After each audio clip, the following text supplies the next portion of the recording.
इस कहानी में बहुत मजा आने वाला है। अंत तक जरूर सुनिए। मैंने अपनी अलमारी से ताकत वाली गोली निकाली जो कभी कभार अभिषेक लेते थे, और मैं किचन में चली गई। मैंने हल्दी बादाम वाला दूध बॉईल किया और उसमें एक गोली डाल दी ताकि अभिषेक को थोड़ी ताकत मिल सके। ऐसा करते करते रात के 10 बज चुके थे। फिर मैंने जल्दी से दूध का गिलास लिया और अभिषेक के कमरे में चली गई। अभिषेक बड़े ध्यान से मेरा इंतजार कर रहे थे। जैसे ही मैं अंदर आई, अभिषेक खड़े हो गए और मुझे देखने लगे। जब वह कुछ नहीं बोला तो मैंने ही पूछ लिया, ऐसे क्या देख रहे हो? बताओ, मैं कैसी लग रही हूँ? अभिषेक ने संकोच में कहा, मौसमी मन तो ऐसा कर रहा है कि आपको अभी खा जाऊं। मैंने हंसते हुए उसे दूध का गिलास पकड़ा दिया और कहा, मुझे खाने की जरूरत नहीं है, बस तुम इसे पी लो। अभिषेक ने जल्दी से गिलास पकड़ा और एक सांस में दूध पी गया। दूध पीते ही फिर जो हुआ दोस्तों, तो चलिए जल्दी से शुरू से कहानी सुनाती हूँ। मेरा नाम राधा है। मेरी उम्र 28 साल है, लेकिन मेरा दिल हमेशा युवा रहता है। और मेरी हाइट लगभग 5 फीट 3 इंच की ऊंचाई के साथ। जब मैं साड़ी पहनती हूँ तो जैसे सब कुछ ठहर जाता है। मेरी सुंदर रंगत पर जब सूरज की किरण पड़ती है तो लगता है मानो मैं एक चांदनी रात में घूम रही हूँ। अब बात करते हैं मेरे 21 साल के भतीजे की। जो मेरा हो गया है, उसकी मासूमियत और उत्साह ने मेरे मन में एक हलचल सी मचा दी है।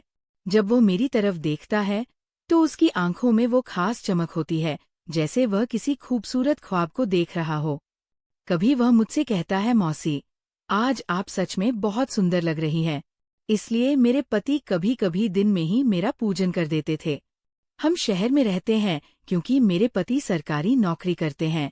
मेरी 1 साल की एक बेटी भी है, इसलिए दूध की थैलियां भी बड़ी है। मैं अपने पति का आशीर्वाद समझकर रोज लेती थी। भले ही हमारी शादी को 9 साल हो चुके थे, लेकिन मेरे पति अभी तक मुझे अच्छा प्यार करते थे। मैं वह की बहुत साफ सफाई रखती थी और कभी कभार मेकअप भी कर लिया करती थी। पिछले महीने कुछ ऐसा हुआ जिसका हमें बिल्कुल अंदाजा नहीं था। शाम को मेरे पति साहिल घर आ रहे थे। उनके किसी दोस्त की बर्थडे पार्टी थी, इसीलिए दोस्तों ने उन्हें थोड़ी पिला दी थी और वो बाइक से घर लौट रहे थे। आते वक्त उनका एक्सीडेंट हो गया। इस हादसे में उनके एक पैर में फ्रैक्चर हो गया और डॉक्टर ने कहा कि सही होने में कम से कम 6 से 9 महीने लगेंगे। ये सुनकर मेरा मन टूट गया। साहिल का दर्द भले ही शारीरिक था, लेकिन मेरे मन में एक गहरी चिंता का सागर उमड़ आया। जब मैंने उन्हें अस्पताल में देखा, उनकी आंखों में दर्द का साया था। मैंने तुरंत उनके पास जाकर उनका हाथ थाम लिया। इसी वजह से मेरी दीदी और मेरा भतीजा अभिषेक उन्हें संभालने के लिए आए थे। मेरे जीजाजी और दीदी तो वापस चले गए, लेकिन अभिषेक ने साहिल को यहाँ रुकने के लिए कह दिया क्योंकि वह ठीक से खड़े भी नहीं हो पा रहे थे। मुझे ही बाजार से सामान लाने और बाहर के काम करने पड़ते थे। इसीलिए मैंने अपनी बहन को कहकर अभिषेक को कुछ दिन रुकने के लिए बोल दिया। अभिषेक मान गया और बहुत खुश हो गया। अभिषेक मेरे कान तक ही आता था। शरीर भी ठीक ठाक था और रंग भी सामान्य था। अभिषेक ज्यादा बिगड़े किस्म का लड़का नहीं लग रहा था, और मैं भी खुश थी कि कोई तो आया जो मेरी मदद कर सके। आज अभिषेक मुझसे थोड़ा थोड़ा शर्मा रहा था क्योंकि वो शादी के बाद मुझसे पहली बार मिला था। रात को जब मैं साहिल को खाना खिला रही थी, तब अभिषेक भी हमारे पास बैठा था। फिर अभिषेक अपने कमरे में जाकर समय पर सो गया था। साहिल के चेहरे पर थोड़ी राहत थी, लेकिन वो अभी भी दर्द में था। तभी मेरी अंदर की भावनाएं बाहर निकल पड़ी। मैंने साहिल के पास बैठकर कहा, वो भी क्या दिन थे जब आप रोजाना मैच खेला करते थे। साहिल ये सुनकर मुस्कुराने लगे। हम क्या हो गया मेरी राधा, आज तो पूरी मजे में लग रही हो। मैंने कहा, नहीं जी, आपको तो मजाक लग रहा है और इधर मेरी बुरी हालत हो रखा है। सच बताओ तो इस वक्त मेरा बुरा हाल कर दिया है मेरे पति। बोले, मैं तुम्हारा दर्द समझता हूँ राधा, मेरा भी बहुत मन करता है, लेकिन क्या करूं? मैं तो ठीक से खड़ा भी नहीं हो सकता। बस थोड़े दिन और निकाल दो। फिर देखना मैं इस गुफा का क्या हल करता हूँ। तभी मैंने कहा, थोड़े दिन नहीं पूरे 6 महीने बाकी है प्लास्टर उतरने में, और मेरा तो 1 महीने में ही ये हाल हो गया। पता नहीं आगे के दिन कैसे कटेंगे। मेरे पति मेरी उदासी दूर करने के लिए बोले, चलो वो नहीं तो कम से कम दूध ही पिला दो। डॉक्टर ने भी कहा है। तभी मैंने हंसते हुए कहा, आपके नसीब में तो वो भी नहीं है, क्योंकि आपकी बिटिया रानी ने पी लिया है। हम दोनों जोर जोर से हंसने लगे। मेरे पति मुझे खुश रखने की पूरी कोशिश करते थे, लेकिन मैं क्या करूं? सब बेकार था। थोड़ी देर बाद साहिल सो गए, क्योंकि उनकी दवाइयों में नींद की गोलियां भी थी। लेकिन मुझे नींद कहाँ आ रही थी। इसीलिए मैं खड़ी होकर अभिषेक को देखने चली गई कि वह सोया है या नहीं। लेकिन अभिषेक अभी तक जाग रहा था और मोबाइल देख रहा था। मैंने उसके कमरे में जाकर कहा, क्या हुआ अभिषेक? 11 बज चुके हैं और तुम अभी तक नहीं सोए। लगता है तुम्हारे मन नहीं लग रहा है। अभिषेक उठकर बैठ गया और बोला, नहीं मौसी, ऐसी बात नहीं है, बस यूं ही फोन देखते देखते लेट गया। फिर अभिषेक ने पूछा, मौसी आप भी तो नहीं सोई? मैंने कहा, मुझे तो आजकल नींद ही नहीं आती। अभिषेक ने पूछा, क्यों, क्या बात हो गई? मैंने हंसते हुए कहा, नहीं नहीं, वो मैं तुम्हें नहीं बता सकती। जब तुम्हारी शादी होगी तो तुम्हें खुद ही पता चल जाएगा। मेरे मुंह से ऐसा सुनते ही अभिषेक ने अपनी नजरें नीचे झुका ली और अंदर ही अंदर मुस्कुराने लगा। तभी मैंने कहा, अरे तुम तो इतनी सी बात पर शर्मा गए। अच्छा बताओ, अभी तक कोई लड़की पटाई है या नहीं? अभिषेक कुछ नहीं बोला। उसे अभी भी शर्म आ रही थी। तभी मैंने उसका हाथ पकड़ा और कहा, अरे पागल, अपनी मौसी से इतना मत शर्माओ। धीरे से बोला, मौसी सच बताओ तो ऐसी बातें मैंने अभी तक अपने दोस्तों से भी नहीं की है। मैंने कहा, अच्छा तो मुझे अपना दोस्त ही समझ लो, क्योंकि मुझे ऐसी बातें करने में बहुत मजा आता है। अभिषेक ने कहा, हाँ मौसी एक थी, लेकिन उसने अभी मेरे से दोस्ती तोड़ दी है। मैंने पूछा, तुमने उसकी पिटाई तो कर दी होगी ना? अभिषेक बोला, नहीं मौसी सच बताओ तो मैंने उसे ढंग से टच भी नहीं किया था। मैंने मुंह बनाते हुए कहा, तुम तो बड़े भोले हो। अभिषेक, चलो कोई बात नहीं, अब तो मेरे पास आ गए हो तो मैं तुम्हें सब सिखा दूंगी। मैं बातें करते करते अभिषेक के कमरे में ही सो गई थी। सुबह जब मेरी आंखें खुली तो अभिषेक बेड पर बैठा हुआ मुझे ही निहार रहा था। मेरे उठते ही अभिषेक ने मुझे गुड मॉर्निंग बोला। जब मैंने पूछा, क्या देख रहे हो, तो वह बोला, मौसी आप सच में बहुत खूबसूरत हो। मैंने मुस्कुराते हुए बोली, अच्छा तो अब तुम सुबह सुबह खूबसूरती का नजारा ले रहे हो, और रात को तो बड़े शर्मा रहे थे। अभिषेक मुस्कुराकर पूछने लगा, मौसी आप बुरा ना मानो तो एक बात पूछ सकता हूँ? मैंने कहा, अरे पागल, मैं क्यों बुरा मानूंगी, पूछो क्या पूछना है। अभिषेक मुझसे कहने लगा, मौसी सच सच बताना, आप जो 2.5 किलो के वजन अपने पास लिए घूमती हो, आपको भारी नहीं लगता क्या? उसकी बात सुनकर मेरी हंसी छूट गई। इसके बाद अभिषेक मुझसे काफी खुल गया था और अब वो मुझसे ज्यादा शर्म नहीं करता था। इससे मैं भी बहुत खुश थी, क्योंकि अब मेरा भी समय अच्छे से कटने लगा था। अभिषेक को आए हुए 11 से 13 दिन बीत चुके थे और वह मुझसे काफी घुल मिल गया था।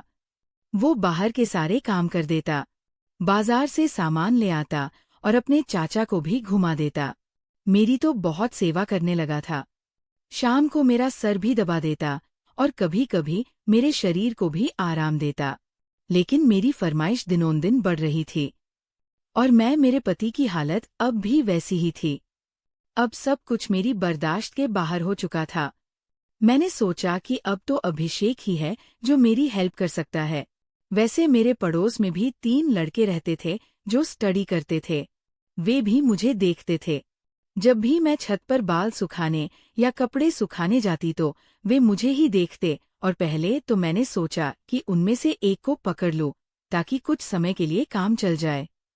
लेकिन फिर मैंने सोचा कि मैं इस घर की इज्जत हूं और कल को पता नहीं इनमें से कौन मुझे या मेरे पति को बदनाम कर दे। इसीलिए मैंने उन्हें भाव नहीं दिया। लेकिन अभिषेक तो घर का ही है, इसीलिए मैंने सोच लिया कि वही मेरी हेल्प कर सकता है। आज मैंने पक्का प्लान बना लिया कि आज अभिषेक हेल्प ले ही लूंगी। उसके बाद मैं रसोई में खाना बनाने चली गई। जैसे ही अभिषेक नहाकर फ्रेश होने के बाद रसोई में आया, मैंने दूध निकालने का बहाना बना दिया। मैं रसोई घर में ही लौटे से दूध निकाल रही थी। मेरी बेटी अभी नानी के घर गई हुई थी, क्योंकि घर में उसे संभालने वाला कोई नहीं था, इसलिए अब बाकी का दूध निकालना पड़ता था। और घर में मेरे पति और अभिषेक के अलावा कोई नहीं था, तो मुझे डर भी नहीं था। जैसे ही अभिषेक अंदर आया, वो मुझे देखकर एकदम घबरा गया और कहने लगा, सॉरी मौसी, मुझे माफ कर दो। मैंने देखा नहीं और बाहर जाने लगा। तभी मैंने उसे रोक लिया। अरे अभिषेक, क्या हुआ? कोई बात नहीं, अंदर आ जाओ। अभिषेक बोला, अरे मौसी, ऐसे मैं अंदर कैसे आऊं? मैंने कहा, ऐसे वैसे मत करो और जल्दी से आकर मेरी मदद करो। अभिषेक का मन भी कर रहा था, लेकिन मैं उसकी मौसी थी, इसीलिए वो थोड़ा अनकंफर्ट फील कर रहा था। फिर मैंने उसे कहा, अरे इतना क्या शर्मा रहे हो? अब जल्दी से आओ और मेरी मदद करो। धीरे धीरे अभिषेक रसोई में आ गया और पास आकर खड़ा हो गया। वह मुझे देखता ही रह गया। तभी मैंने कहा, ऐसे क्या घूर रहे हो? क्या तुमने आज तक नहीं देखा? अभिषेक बोला, माँ कसम मौसी, मैं आपको बता नहीं सकता कि मुझे कैसा लग रहा है। बहुत ही अच्छा है मौसी। मैंने कहा, तारीफें करना छोड़ो और यहाँ मेरी मदद करो। तभी अभिषेक बोला, मौसी मुझे नहीं आता कैसे करना है। तो मैंने कहा, अरे बुद्धू, इसमें कुछ नहीं करना। ये लो पकड़ो और बस धीरे धीरे निकलो। थोड़ी देर बाद जब अभिषेक के हेल्प में हाथ तेज होने लगे, तो मैंने सोचा कि अब मेरा आगे झुककर सही से काम करने का समय है। मगर जैसे ही मैं झुकने लगी तो देखा कि अभिषेक का काम तो पहले ही खत्म चुका है। उसे देखकर मेरा मन बहुत उदास हुआ, लेकिन फिर भी मेरी हंसी निकल ही पड़ी। मैंने नाराजगी से अभिषेक को मारते हुए कहा, ये क्या किया पागल तुमने? तो शुरू होने से पहले ही खत्म कर दिया। इसके बाद जैसे ही अभिषेक का नशा उतरा, उसने हड़बड़ा हुए कहा, सॉरी मौसी, सॉरी। वो मैंने ऐसा काम पहले कभी नहीं किया, इसलिए मुझसे ऐसा हो गया। मैं अभी जाकर साफ करके आता हूँ। और उसने मेरी एक भी बात नहीं सुनी और तुरंत रसोई में से चला गया। मैंने भी उसे ज्यादा रोकने की कोशिश नहीं की, क्योंकि मैं समझ चुकी थी कि उसके लिए इतना आसान नहीं होगा। इस चक्कर में आज खाना भी लेट हो गया था, इसलिए मैंने जल्दी से खाना तैयार किया और साहिल को कमरे में देने के लिए चली गई।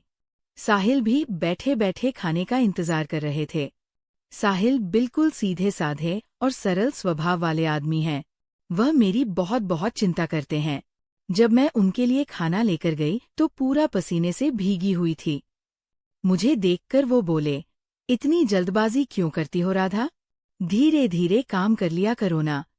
देखो तुमने अपना क्या हाल बना लिया है। तब मैंने उन्हें छेड़ते हुए कहा, ये तो कुछ भी नहीं है। जब तुम काम करते हो तो मेरा इससे भी बुरा हाल हो जाता है, और तब तो मैं तुम्हें रुकने के लिए भी कहती हूँ, लेकिन तुम तो नो कहकर काम की स्पीड को दुगना कर देते हो। मेरे मुंह से ऐसा सुनकर मेरे पति मुस्कुराने लगे। तुम भी ना राधा, कहाँ की बात कहाँ ले जाती हो। इसके बाद साहिल ने खाना खा लिया और मैंने उन्हें दवाई भी दे दी। दवाई लेने के बाद उन्हें नींद आ गई और वो आराम करने लगे। मैं भी काफी थक चुकी थी, इसलिए मैं नहा धोकर फ्रेश हो गई। इसके बाद मैं अभिषेक के कमरे में उसे देखने के लिए लगने तो वो भी सो चुका था। फिर मैं भी आकर आराम करने लगी। शाम को जब मैं अभिषेक को चाय देने गई तो वह बैठा फोन चला रहा था। मुझे देखकर उसके चेहरे पर मुस्कान आ गई। मैं भी उसे देखकर हंसने लगी और मैंने उससे पूछ लिया, क्या बात है अभिषेक, आज तो तुम काफी ढीले ढाले से लग रहे हो। अभिषेक बोला, मौसी वो मैंने पहली बार काम ऐसा अनुभव लिया था। प्लीज आप बुरा मत मानना, मैं सच बता रहा हूँ। बिल्कुल मेरे से काम नहीं कर पाया। तभी मैंने उसे रोकते हुए कहा, अरे बेवकूफ, मैं कब बुरा मानने लगी? वैसे सच बताओ तो मुझे भी अच्छा लग रहा था। इसके बाद मैंने अभिषेक को चाय पकड़ा दी और उसके साथ बैठकर पीने लगी। हम दोनों बातें करने लगे। आज अभिषेक के मुंह से मेरे लिए तो फूल ही झड़ रहे थे। वो बस मेरी तारीफें ही करता जा रहा था। मौसी आप बहुत अच्छी हो। मैं तो सोच रही हूँ कि सारी उम्र आपके ही घर रहूं। इन 13 दिनों में मुझे स्वर्ग जैसा महसूस होने लगा है। और ऊपर से आपकी खूबसूरती, मैंने मुस्कुराते हुए कहा। आज तो तुम्हारे मुंह से सिर्फ तारीफें ही निकल रही हैं। लगता है, अभिषेक मेरा हाथ पकड़ के बोला। आप सही कह रही हैं मौसी। अब आपको भी मेरे काम में मेरी मदद करनी होगी। अब तो आपको मेरी बात माननी ही होगी। प्लीज मौसी, मना मत करना। बस एक बार के लिए मुझे एक मैच खिला दो। इसके बाद आप जो भी कहेंगी मैं करूंगा। जब अभिषेक कह रहा था तो उसका चेहरा लाल टमाटर जैसा हो गया था और मेरी मुस्कुराहट फूट पड़ी थी। मैंने उसके सर पर हाथ फेरते हुए कहा, अरे पगले, इतना सीरियस क्यों हो रहे हो? बताओ, मैंने तुम्हें कभी किसी चीज लिए मना किया है? वैसे भी अब तुम्हारे चाचा तो वैसा भी मेरे काम में मेरी मदद नहीं कर पाते हैं। और तुम इतना शर्माओ मत। अगर इतना शर्माओ तो कैसे चलेगा? अब से तुम मुझे अपनी मौसी नहीं बल्कि काम वाली ही समझना। अभिषेक बोला, मौसी एक बात और है, मैं एकदम फ्री हो जाता हूँ। मैं बहुत काम करता हूँ। मैंने उसे कहा, इसकी चिंता मत करो। इसका इंतजाम मैं कर दूंगी। तुम बस काम के लिए तैयार रहना। मेरे इतना कहते ही अभिषेक खुश हो गया और उसने थैंक्स मौसी की रट लगा दी। कहने लगा, मौसी आप बहुत अच्छी है। इसके बाद मैं चली गई क्योंकि शाम हो रही थी और मुझे साहिल को नहलाना भी था। जब साहिल जी नहा लिए तो अभिषेक उन्हें बाहर टहलाने ले गया। इसके बाद मैंने जल्दी जल्दी सारा काम किया और उनके आने तक खाना भी तैयार कर दिया। आते ही अभिषेक ने हाथ पैर धोए और खाना खाने के लिए बैठ गए। इतने में 9 बज चुके थे और दवाइयों का समय हो रहा था। इसीलिए मैं उन्हें कमरे में ले गई और दवाइयाँ दे दी। साहिल की मेडिसिन में नींद की गोलियां भी थी ताकि उन्हें ज्यादा दर्द ना हो और आसानी से नींद आ जाए। साहिल दवाइयां लेकर जल्दी ही सो गए। मैं उनका सर दबा रही थी। जैसे ही मुझे पता चला कि साहिल सो चुके हैं, मैं नहाने चली गई। नहाकर मैंने रेड कलर की साड़ी पहनी, बालों का जोड़ा बना लिया और महक के लिए परफ्यूम भी लगा लिया। वैसे तो मैं मेकअप कभी कभार ही करती हूँ, लेकिन आज थोड़ा थोड़ा कर ही लिया ताकि चेहरा ब्लश करे। पूरी तरह से तैयार होने के बाद मैंने अपनी अलमारी से जादू वाली गोली निकाली जो कभी कभार साहिल लेते थे और रसोई में चली गई। मैंने हल्दी बादाम वाला दूध तैयार किया और उसमें एक गोली डाल दी ताकि अभिषेक को थोड़ी ताकत मिल सके। ऐसा करते करते रात के 11 बज चुके थे। फिर मैंने जल्दी से दूध का गिलास लिया और अभिषेक के कमरे में चली गई। अभिषेक बड़े ध्यान से मेरा इंतजार कर रहा था। जैसे ही मैं अंदर आई, वो खड़ा हो गया और मुझे देखने लगा। जब वो कुछ नहीं बोला तो मैंने ही पूछ लिया, ऐसे क्या देख रहे हो? बताओ मैं कैसी लग रही हूँ? अभिषेक ने संकोच में कहा, मौसी मन तो ऐसा कर रहा है कि आपको अभी खा जाऊं। मैंने हंसते हुए उसे दूध का गिलास पकड़ा दिया और कहा, मुझे खाने की जरूरत नहीं है, बस तुम इसे पी लो।